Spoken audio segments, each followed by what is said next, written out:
Ladies and gentlemen, welcome back to the channel, and today we have some more 2G Eclipse content coming at you. Now, in my last videos, you've seen that I mounted and installed some XXR 527s on the bad boy, on the bad girl. She's looking bad with the XXRs, 18 inches by 8.75 wide, with some Federal tires. So that was the first, can you count that as a suspension upgrade? I don't know, but I'm going to, because it made the car handle way better than it did before on the stock. So today we have the next step, the next level in suspension performance. And I've been wanting to do this to the car for a very long time, and now is the moment. So let me take you over here and show you what we have. That's right. You're looking at it correctly. Tein Flex Z coilovers, made in Japan, baby. Japan. That's right. We're gonna be slapping these on the car today. Hopefully everything should go smoothly. I'll get them all on front and rear. Dial in the ride height, and obviously I'm probably gonna need an alignment, but we'll deal with that afterwards. So let me show you one of the coilovers. I already opened up the box, so it's not much of an unboxing, but for those of you who haven't seen Tein, here we go. So, comes decently, nicely packaged, you feel me? Boom. Here we have one of the rears. I thought the Flex Zs would come with caster camber plates. I know in the rear, they don't come with caster camber plates, but I saw the fronts, and the fronts don't have any as well. So, check her out. That nice pretty green Flex Zs. These are going to be going on the car today. 16-way compatible compression adjustment. I like that because the coilovers on the Mustang are not adjustable. So, but they are more expensive and I guess a more higher quality coilover than these. These cost about $800. The ones on the Mustang cost about $2,500. So I'm interested to see how this is going to affect and change the character and the handling of the car. So let's get to it. It's kind of nice today. Neighbors are at work. This is my day off, so I get the whole space to myself. So what I had to do first was I had to take off my rear strut tower brace.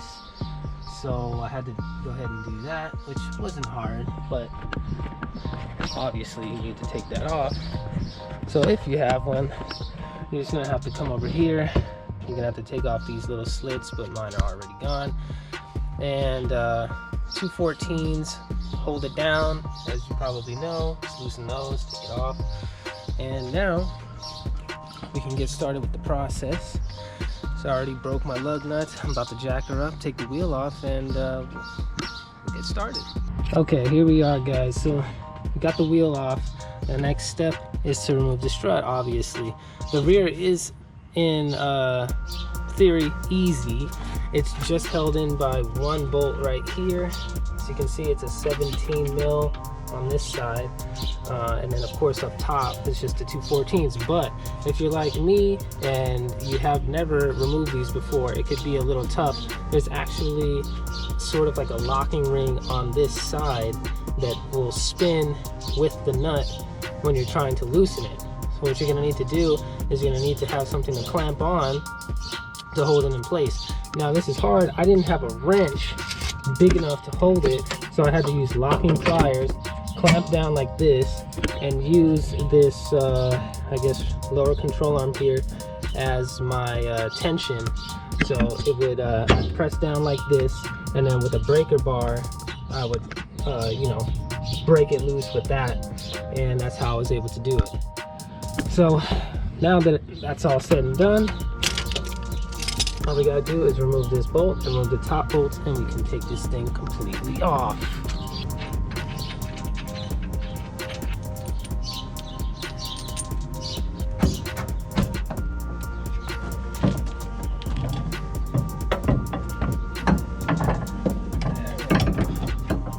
There she is. We got her out. As you can see, she's kind of old, tired, and beat up looking. Yeah, can't wait to put the new one in. All right, guys, here we are. We got the stock strut, and we got our Tein coilover. Now I'm just kind of comparing it. Now I don't want to drop too much because the car already sort of does rub a little bit due to the 18-inch wheels. So I'm looking to drop just half an inch. So right here, you can see the top hats are lined up, and that's our mounting point. So right here, I'm gonna measure the distance here to see the difference. That's probably looking like an inch, so I might bring this down just a little bit more. Excuse the rooster. I got the left rear coilover fitted in. The distance from here to here, from here to here is about 4.5. So I'm just gonna match that on the other side. We'll drop it and we'll see how it sits, and then obviously if we have to adjust, we'll go from there. So yeah, let's button this one down and then we can start on the other side.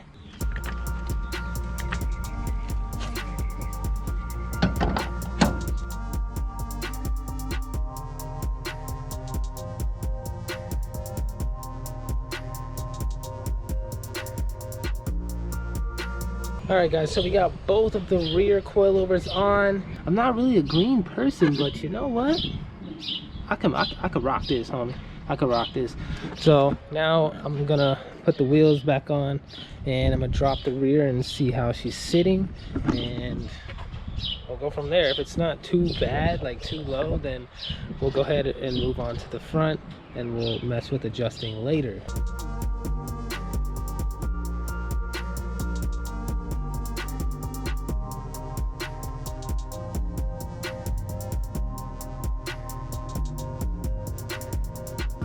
I'm definitely probably gonna have to raise the rear, as that's pretty low.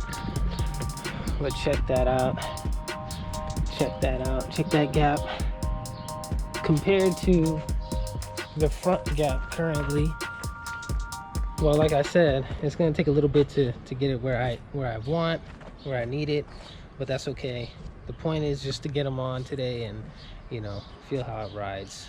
We'll see, you know, how bad it is once I get the fronts on, and then we go for a test drive. But definitely don't want the fronts that low, because it's already rubbing now when I'm like hauling ass. But we'll just see, man. We just gotta roll with it. Let's go to the front. Guys, here we are in the front. All you're gonna really need to do here is you're going to have to, this sway bar end link, remove the bolt there. On the little collar here that the strut mounts into, 17 millimeter right here, you're gonna have to bring that out. Then down here you got a nut on this side, which I already took off, 17 millimeter, you get a wrench there, and then you got a 17 millimeter on this end, you get a wrench there, and of course loosen that up. I already broke these loose, but they're still gonna hold the strut in.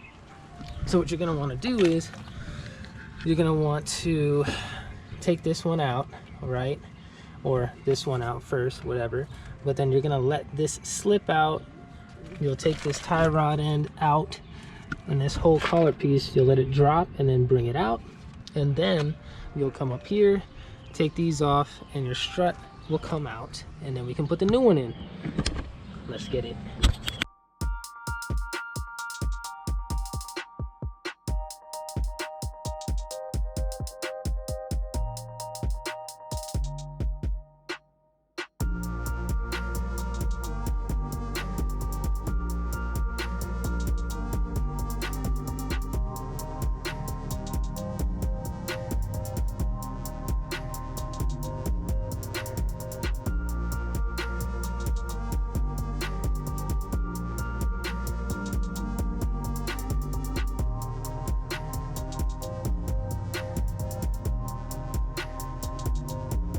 Oh my God, look at this.